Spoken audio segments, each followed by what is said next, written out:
What's up, Fortnite fans? In this video today, we'll be talking about how to win more solo matches in Fortnite. We'll be discussing how to get the advantage over your opponents to get more kills and take less damage, as well as 2 mistakes that you must avoid to become a top tier solo player, as well as some tips to relax yourself in every game. The gameplay in the background is a 20 kill solo game. Make sure you guys watch until the very end because this game was pretty hectic toward the mid game. Don't forget to use my creator code YTViribus at checkout, and without further hesitation, let's get right into the video. Being a successful solo player in Fortnite is a very hard thing to do in the game, simply because you don't have any teammates to worry about, so any play you decide to make is your judgment call, and any mistake you make is on you. With this being said, I'm going to be giving you guys 2 major tips to getting the advantage over your opponents and getting more kills while taking less damage. My first major tip for you guys is staying patient through the whole entire fight. Think of solos as consistent 1v1s through the whole game, even when you have 3rd, 4th, and 5th parties coming into your fight. Let's make up a scenario in Salty Springs. You get into a fight with someone who has some of the best weapons in the game, maybe a P90 and a gold pump and a gold scar, while you have fairly decent loot with a lot of materials. As you get into this fight, you hear someone gliding in from above you, and now the fight is involving 3 people. And then just out of nowhere, a 4th person comes in to fight.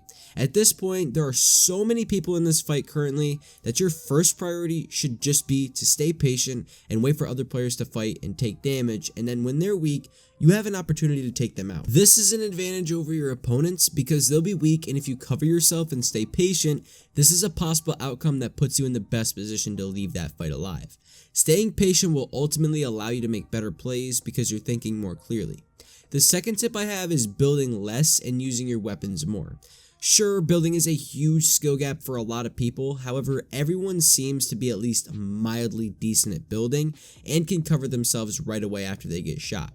However, as soon as you pull that map out, you're automatically vulnerable, and you can go from playing offensively to defensively. The best players can go from playing defensively to offensively before their builds get shot out. Now, I'm not saying that you shouldn't build at all, but only build if you need to. I've often stressed that build fights are terrible to get into in solo matches just because it's an honest waste of materials, and if you aren't shooting anyone, you aren't going to get a kill.